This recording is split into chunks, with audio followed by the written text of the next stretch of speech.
Bem-vindo hoje ao Estudo na Palavra. Eu sou, e é como muito óbvio para você, o evangelista Jimmy Swaggart com o Bob Cornell, o Lauren Lawson e com o Jim Woosley. Estamos muito felizes e contentes de poder estar com você hoje.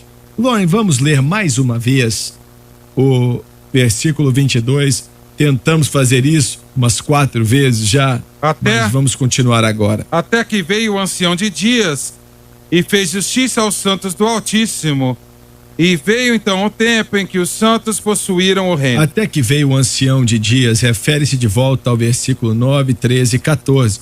Na verdade, não significa que Deus, o Pai, virá ao planeta Terra nessa oportunidade, mas sim que ele dirigirá os procedimentos desde o seu trono. E veio então o tempo em que os santos possuíram o reino. Refere-se à segunda vinda do Senhor, quando Israel logo aceitará Cristo como Salvador, Senhor e Messias.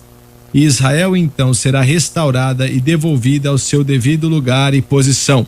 Como falamos no programa passado, nessa era milenar que está por vir, aquela pequena nação israelita, e o tamanho na verdade tem pouco a ver com o que vai acontecer, eles vão aceitar a Jesus Cristo como Salvador. Vai ser na segunda vinda. E todo judeu na face da terra vai voltar para Israel. E o que quer dizer aqui na palavra de Deus é que isso vai acontecer. E como eu disse, vão aceitar a Cristo como seu Salvador. Tem que ser assim, é absolutamente essencial. E também o profeta Zacarias disse que vai haver um grande choro, um choro mesmo na terra, quando entenderem o que fizeram, que a crucificação de Jesus há 2000 anos atrás, agora trouxe a eles uma dor e uma amargura que é indescritível, mas isso ainda não aconteceu. Mas vão aceitar ao Senhor no futuro e vão aceitar o seu lugar como líder nesse mundo. Então, senhoras e senhores, qual vai ser o tamanho eu não sei, mas as fronteiras que Deus deu a Abraão, voltando a 4000 anos atrás, as fronteiras de Israel daquele dia vai ser bem diferente do que você está vendo. Provavelmente eles vão colocar na tela aí agora o mapa de Israel para você, com o Jordão, a Síria e o tamanho daquilo ali. E então, naquela época, Deus prometeu a Abraão e disse: aqui vão ser as fronteiras. E no oeste, é claro, está o mar Mediterrâneo. O norte vai dominar a Síria e o Líbano também. No leste, vai até o rio Eufrates, que vai tomar metade do Iraque. E depois vai descer até o Golfo de Éden, né? Algo assim, Aden. E a Península Árabe vai tomar conta daquilo tudo. E também vai preencher o Sinai, que pertence ao Egito agora, mas vai. Você pode perguntar, o que essas outras nações vão fazer? Algumas delas não vão mais existir. Há muita evidência de que, pelo menos no que eu posso ver, toda nação muçulmana do mundo vai ser removida da terra naquela época. Não vai mais existir, vai sumir. Sumiu. É o julgamento das nações.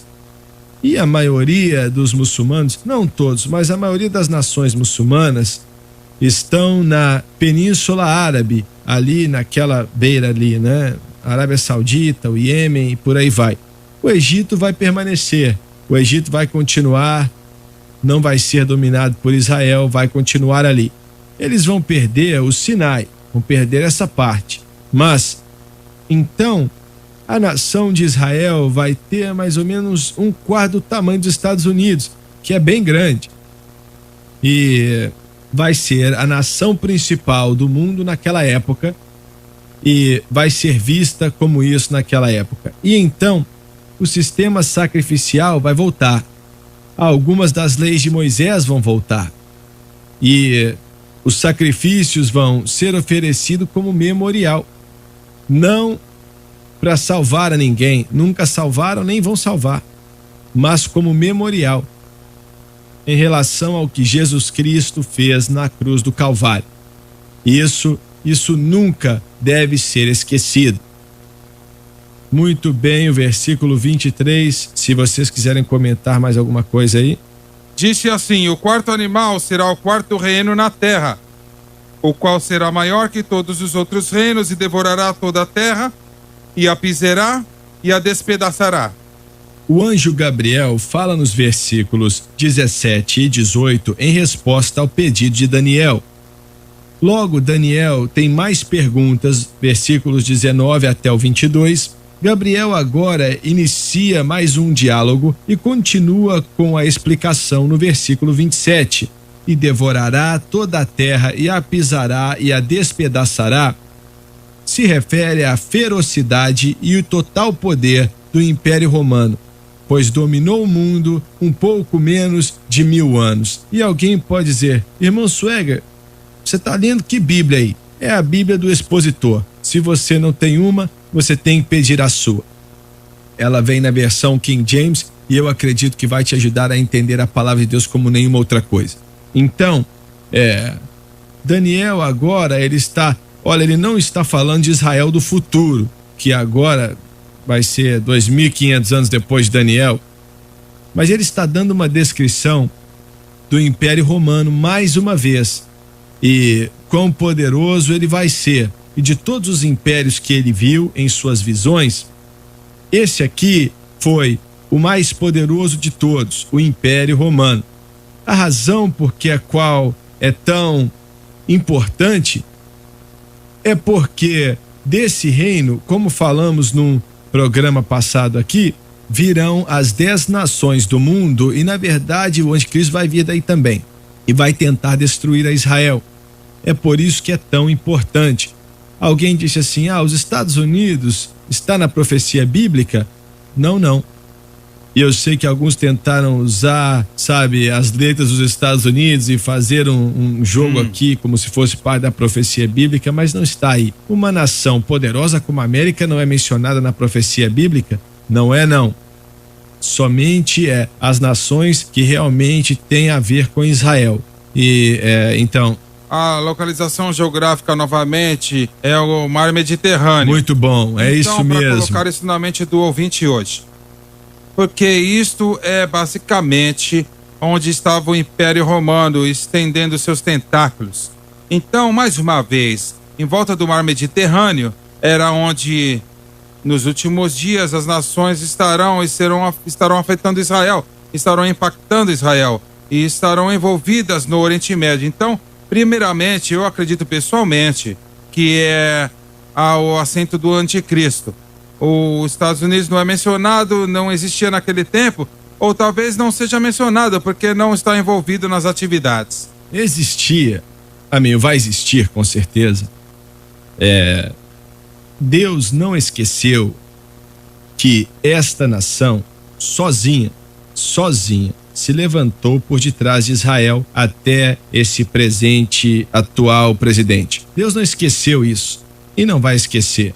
Qualquer bondade que é mostrada para com Israel nunca é esquecida por Deus, porque ele deu suas promessas e qualquer um que se encaixe nessas promessas vai ser abençoado. Certo. Então, eu fico chateado quando eu vejo essa administração atual lá em Washington fazer, mas sou agradecido pela ajuda que esse país já deu.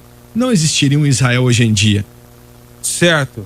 E nós já mencionamos isso anteriormente, mas nós tínhamos nos dons do Espírito Santo, mensagem de línguas, interpretação.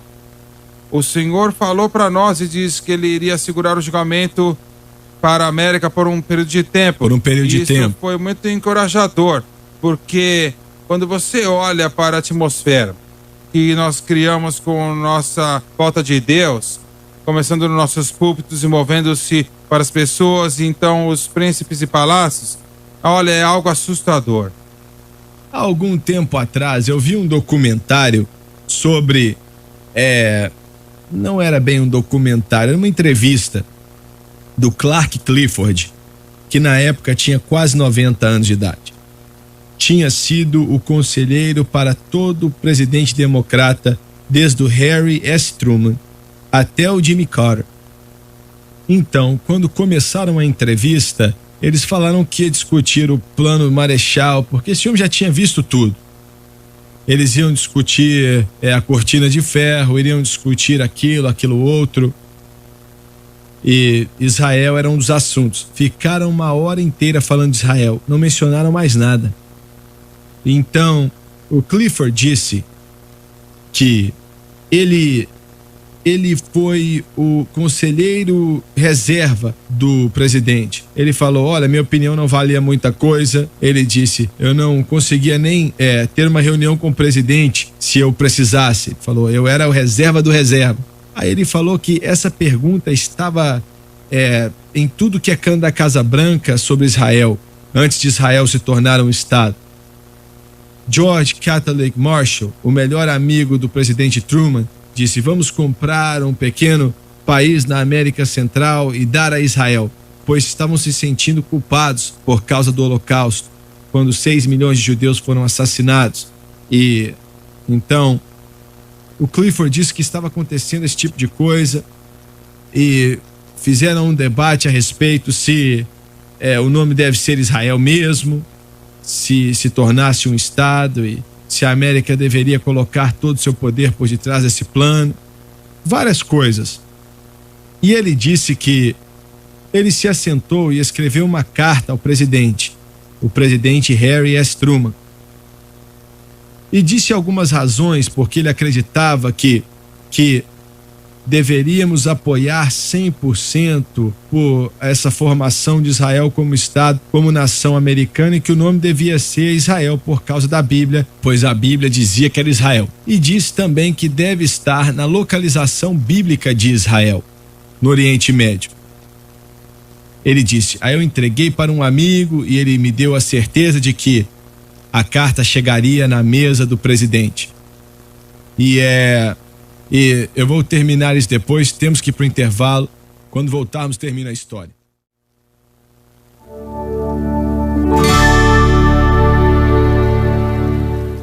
Estamos de volta.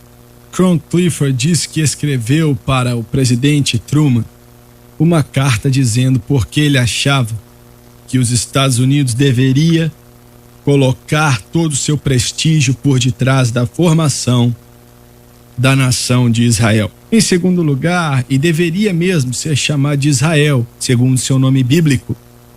E em terceiro lugar, que devia ser no mesmo lugar, no Oriente Médio, como era nos tempos da Bíblia. O presidente tinha tudo que a pessoa ali, pedindo opinião para ele, dando seus pitacos. E o Clifford escreveu essa carta para ele, para dizer o que estava sentindo, porque, como eu disse, ele era o substituto dos conselheiros e não tinha nem como encontrar com o presidente. Então, um amigo garantiu que a carta seria entregue ao presidente. E ele disse que esqueceu daquilo. Passou 1, 2 semanas e esqueceu. Então, a secretária do presidente ligou para ele e disse, Sr. Clifford, você tem que estar no escritório do presidente amanhã às 9 da manhã, uma hora assim. E ele pensou, o que o presidente quer falar comigo? Ele nem tinha pensado naquela carta. E ela disse, não sei, mas você tem que estar lá amanhã cedo. E ele disse, mas alguém vai estar lá? Ela falou, não, só você. Ele, na hora marcada, foi e levaram ele ali para dentro e ele então se assentou na mesa do escritório oval e ele disse que olhou e a carta dele estava aberta na frente do presidente e o presidente Truman estava olhando para ela. Finalmente ele olhou para ele e disse, Clark, por que você sente dessa maneira? Você é judeu? E ele disse, não, não sou.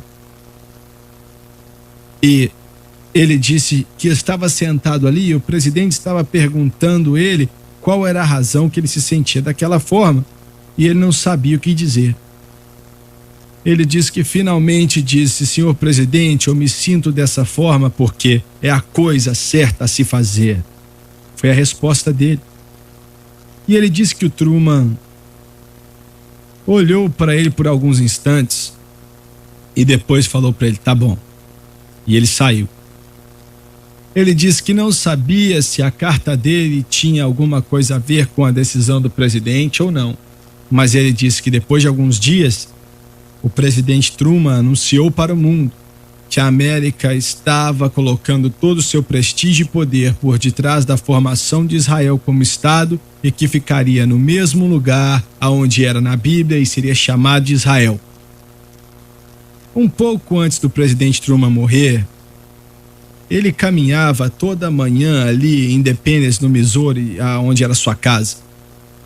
E nessa manhã específica, um repórter caminhou com ele porque ele estava fazendo uma história do presidente. E no curso da sua conversa, enquanto caminhavam, o repórter perguntou: o presidente Truman, o que você considera ser a maior coisa que você foi capaz de fazer enquanto estava na presidência? E ele está falando com um homem que deu instruções para deixar as bombas atômicas caírem em Nagasaki e Hiroshima, no Japão, acabando com a Segunda Guerra Mundial. Ele estava falando com um homem que instituiu o Plano Marshall, que salvou o Oeste Europeu do comunismo. E ele disse, o presidente parou ali, olhou para ele nos olhos e disse: você me pergunta o que eu acho que foi a maior coisa que eu fui capaz de fazer enquanto era presidente dos Estados Unidos. E ele disse: foi que eu acenei para que a América colocasse toda a sua força por detrás de Israel como Estado. O repórter ficou sem saber o que dizer. Ele disse: você considera mesmo que esse foi a melhor coisa que você fez? Ele disse que sim, é verdade. O que aconteceu é que isso foi algumas semanas antes da morte do presidente Truman, e ele sabia que não tinha muito tempo para viver. E as coisas espirituais importavam muito mais do que ele entendia agora, que isso foi extremamente importante. Extremamente importante. Amém. Muito bem. Estamos lendo agora do versículo 24. E os 10 chifres significam que daquele reino se levantarão 10 reis, e depois deles se levantarão outro, o qual será diferente que os primeiros, e a 3 reis derrubará. Alguns ensinam que os 10 dedos dos pés e os 10 chifres de Daniel, capítulo 2 e 7, são 10 tribos de bárbaros que venceram o antigo Império Romano entre os anos 351 a 474 a.C. Entretanto, este é um engano devido ao seguinte: o Deus do céu levantará um reino na terra nos dias desses reis. Deve ser óbvio para todos que o Senhor não estabeleceu este reino nos anos 351 a 474 depois de Cristo. De fato, ele ainda não o fez. Portanto, é óbvio que os 10 chifres representam 10 nações que ainda se manifestarão no futuro. Bob, você ensinou sobre isso? E você já leu, estudou isso? Essa ideia de que estivessem falando aqui de um reino estabelecido por tribos de bárbaros em 351, etc, etc? Nada em particular. O que aconteceu com os 10 chifres aqui, como eles foram desenvolvidos, não foi dado nesta passagem necessariamente isso como mesmo. Que eles desenvolveram. Isso é profético, completamente, não é histórico. Então, esses 10 chifres ainda é algo que vai acontecer no futuro. E os detalhes da sua formação, nós não sabemos. O que eu estava tentando dizer era que alguns dizem que o que Daniel viu já passou. O que João viu em Apocalipse já aconteceu há 2.000 anos atrás, 2.300 anos atrás e tal. Na verdade, eles não conectam. Eu não sei o que eles dizem a respeito do que vai acontecer no futuro. Eu não tenho a menor ideia.